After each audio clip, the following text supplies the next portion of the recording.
嬉しかった。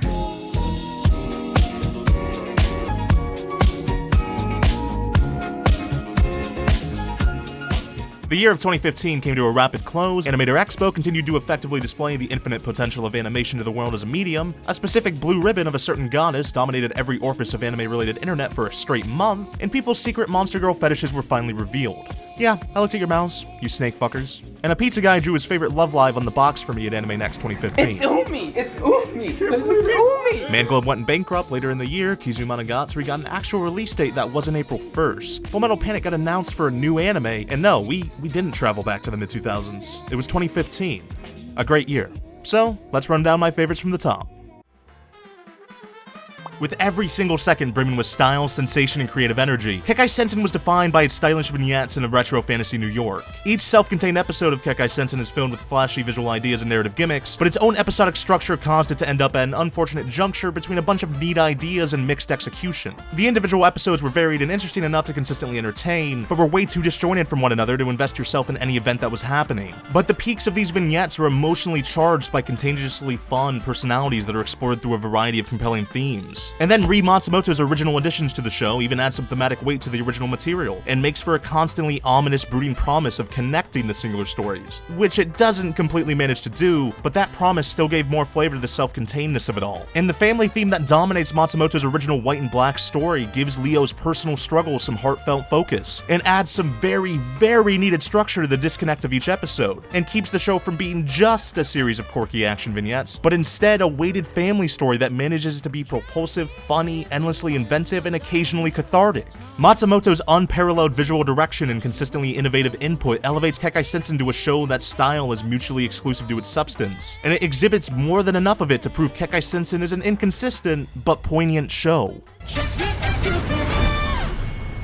Starting out as single H pages on Pixiv and then becoming a full-fledged manga, which got adapted into this anime, Monster Musume is a testament to how anyone can achieve their dreams with efforts. As long as your dream is to fuck a snake girl, or centaur, or slime, or harpy, or spider girl, or I just got the distinct feeling a greater being is looking down on me in knowing disapproval. Yeah, I really like the show about fucking snakes. I mean, the show about a subspecies of humans existing that also happens to be cute girls, and integrate into human society through exchange programs in an attempt to achieve better cultural understanding. Through snake fucking. Jokes aside, it's fiction, it's not like it's real. Unless the government has been lying to us this entire time.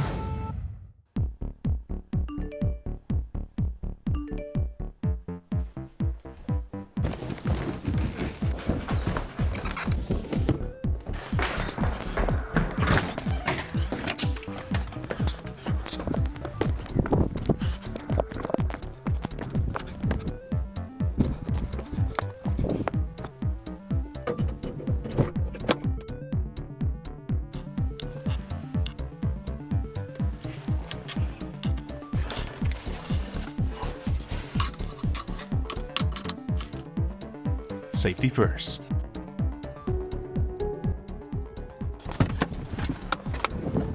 Where are you? Are you even out here? You're my fetish. One of many. Where? Ah! Oh, no, you can't put it in there. No, it won't fit. It won't fit. Oh. Well, I can't be a bride anymore. There's no denying that its premise is inherently weird, and distances most potential audiences, but its full commitment to the monster girl conceit actually makes the bizarreness of it all oddly charming, and honestly endearing because it's shamelessly transparent about what it is. It embraces the weird, and that is what makes it work through its natural combination of tone and execution. Monster Musume's incentive to always lean into abnormal elements actually keeps the absurd from ever actually feeling genuinely weird, but just fun. And the constant unnaturalness of it all actually blends into an environment that feels more natural than a normal setting, just due to the sheer fact that the unnaturalness is so accepted. And the cast of the unnatural that inhabits this environment grows on you over time, as they all manage to get their own endearing moments throughout the series. Monster Musume doesn't redefine the harem genre, but it knows exactly what it's about, and crosses the line in more ways than one. And everyone knows that crossing that metaphorical line is always fun, just like Monster Musume is. Just like in the famous European folktale, Cinderella Girls is a story that places huge emphasis on that often ominous tick-tocking that never stops counting. Time. Time is limited. And just like Cinderella's limited time at the ball, the Idolmaster is a franchise plagued by the limitations time sets on everything. With so many characters to work with, it's difficult to manage to distribute time equally among each idol in the cast, and create any sort of emotional connection to even a single one of them, but they make it work, because the cast is defined through broad, but compelling character strokes. And these easily discernible personalities of 346 Productions form the first complex contraption that traps you and drags you into the richly rewarding collection of vignettes that plot Cinderella Girls. At the beginning, I wouldn't fault someone for assuming that many of the cast are one note, and defined by only a single character trait, but those same characters become easily some of the best the show has to offer by the end of it all. I won't say this rings true for every character, but Cinderella Girls' main strength lies in its great, snappy internal chemistry. Basically, any combination of characters offers a new dynamic that differentiates the interactions with every new vignette, and these new clashes of personalities forge new rivalries, friendships, tensions, and these all serve to give these characters texture and nuance through the ways they bounce off each other. There's no denying that the first half of the show was a bit rough, but the second half leaned more heavily on this inherent strength, and the second half also owed to the show's overall focus, and instead focused on the shifting corporate vision of idols, which caused the cast to struggle with their identity as idols, which played much better to the show's overall themes and was a lot more easier to engage with. And I suppose the improved second half could also be attributed to those new specific characters that were added in.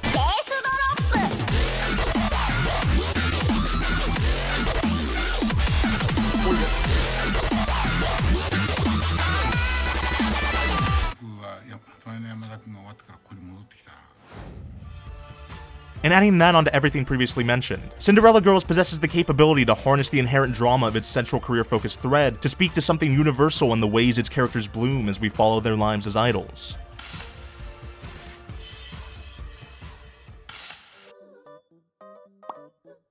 Kafuka Graffiti is about eating food. Food that's a conduit for the slow process of forming a lifelong bond. Well, that took a jump. Kafuka Graffiti has the earned ability to draw great emotional resonance from small personal moments, and it's earned through a careful application of focus that creates a specific tone of warmth. The small circle of friends just come across as actual real people through grounded dialogue about, well, really nothing in particular, but that's what makes it feel so natural. Its deliberate slow pace displays its excellent grasp of how to cultivate a strong enough environment of pleasantness to be worth looking into for fans of dialed back, relaxing atmospheres, and it manages to accomplish this while always underlying its heartwarming, simple, but effective all things are better with friends message, which enriches the character dynamic of the endearing cast even further. Even Miyazaki might like it, despite his hate of modern anime. This is how you eat a Big Mac, nigga. Cuz, what the fuck? D, come on, son. Come on, son.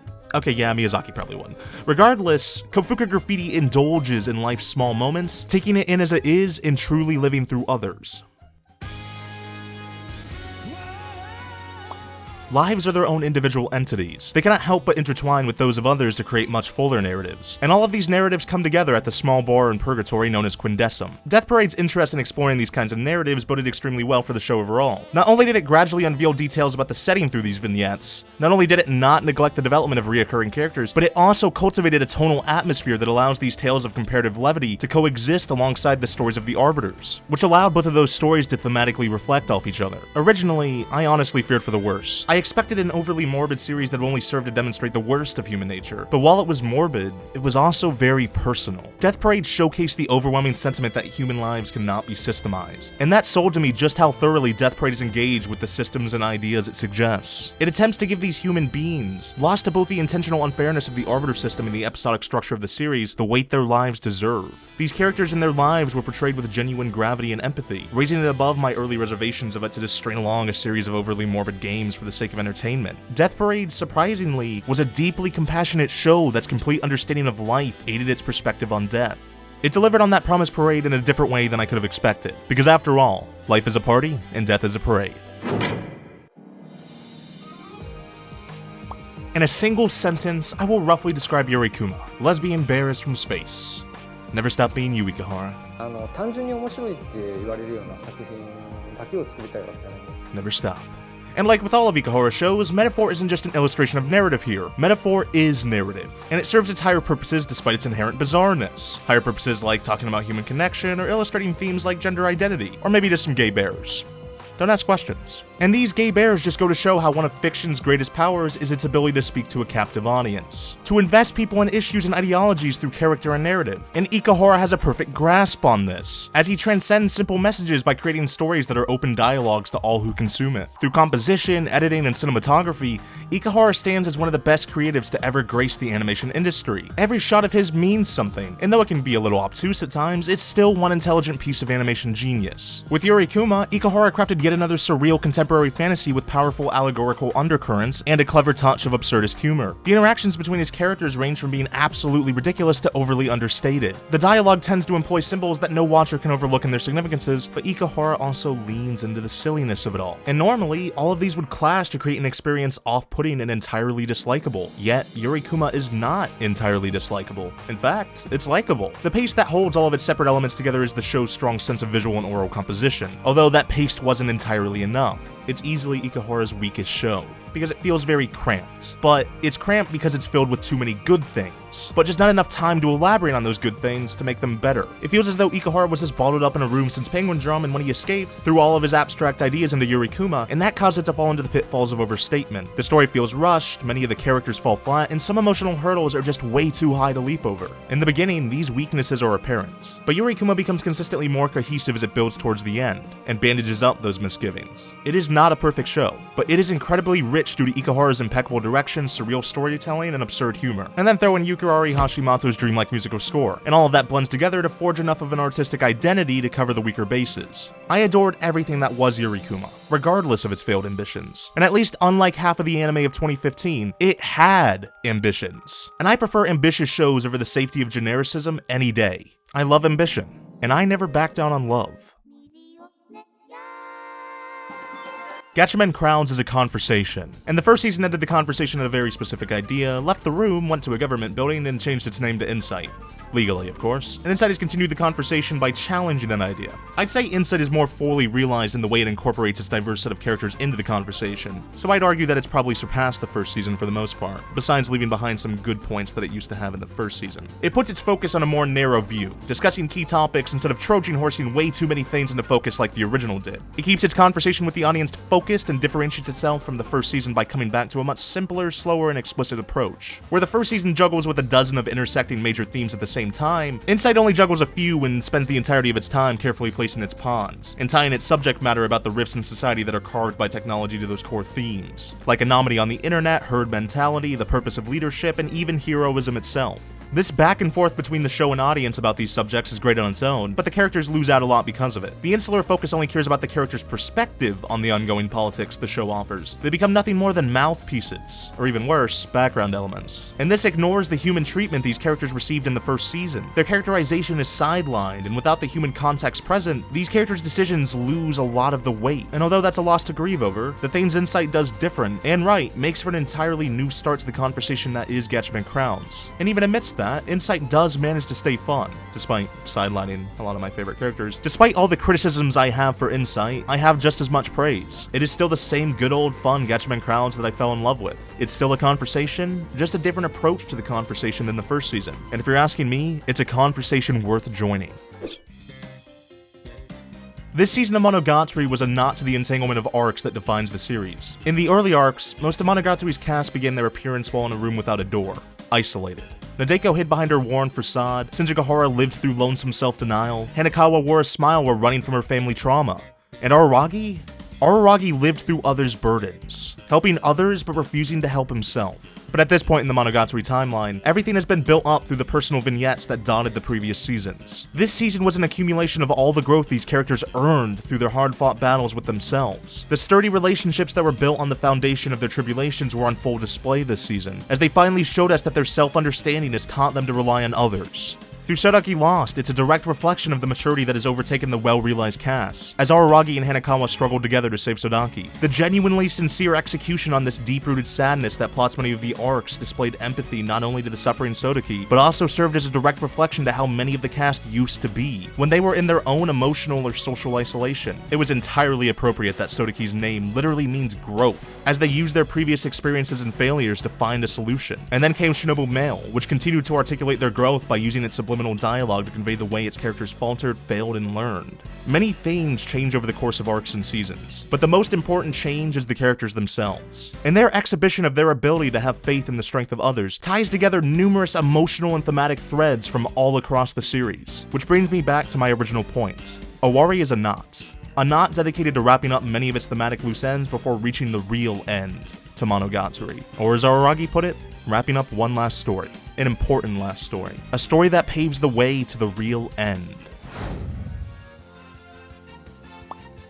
Like most of Kyoto Animation's shows, Euphonium is obsessed with capturing brief moments, and it builds a universal drama out of those tiny, short-lived moments. Capturing the beauty of life as it's lived, Euphonium's nuanced take on the teenage experience is shot through the lens of a high school band, but its scale stretches beyond the band room, with their performances serving as a gateway to the real world. And all of its poignant turns are framed by the tremendous direction of several KyoAni veteran directors and storyboarders taking their own individualistic stab at Euphonium with each episode. Euphonium demonstrates that any conflict can be made gigantic through empathy for the characters involved, and goes above and beyond with its amazing aesthetic merits. Basically, every cut and camera position conveys clear emotional information. The visual storytelling is purposeful and serves to elevate the perfectly composed story of competition, friendship, ambition, and regret. The story itself primarily focuses on the contrasting struggles of Kumiko and Reina, but supplements that focus with an all-star supporting cast that all feel like fully realized people themselves. They all bounce off each other and grow continuously, their sharp edges and loves and ambitions all reflecting in the events and conversations they experience. It's a tightly written drama that displays a perfectly composed lived-in adolescent experience that draws sharp thematic parallels between its ensemble cast and the audience. It knows a singular truth that we can all relate to and places us into the cast's positions.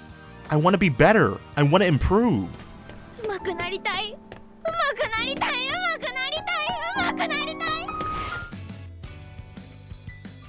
Rather than looking back on it in hindsight, Snafu captures the immediate experience of being a teenager by demonstrating genuine empathy and understanding for its growing characters. Snafu shows people as they are, constant works in progress. This is a show about the crippling self-doubt and assumed identities brought on by aggressive youth. It understands exactly what it feels like to be young and isolated, and it expresses that with both cynical wit and overwhelming empathy for its very flawed protagonists. The insecurities of its characters offer sharp reflections on the social realities of high school, while also demonstrating that they're very young, naive people who really do just want to connect, to find their fully realized selves, to find their identity. Snafu consistently skewers its characters for the insecurities and issues, and it is painfully rewarding to watch. It conveys the confusion that many young people have while attempting to forge and accept their identities. It wants them to find themselves, so it poignantly illustrates their failings and insecurities into the conflicts. It is this harshness that displays how much Snafu loves these kids, and makes it easy for me and the audience to love them too. And I'd even say Studio Feel loves them just as much, as they carefully and expertly handled the sequel far better than the first season by Brainspace, with far more animation-friendly character designs, stronger character animation, and more creative shot composition. This sequel surpassed the original in execution with ease. Suga Shatoru also didn't slack. He tightly focused every interaction, cut light novel trope jokes, and even intensified the character drama. Snafu 2 is superior in every sense of the word, which is not to insult the great first season, which skillfully conveyed many of its characters' insecurities and assisted in contextualizing the setup for the relationships and conflicts that arose in this season. But this sequel just makes it not fair. It does everything right.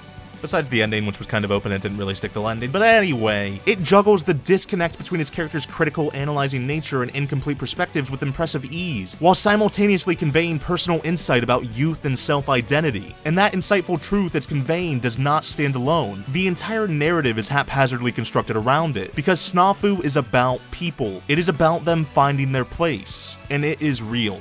Finding their identity, going through high school, it means everything to these kids, because right now is everything to them. This moment is everything, and they're gonna give it their all, because that's what people do for those they care about, and that is what they do to find something truly genuine.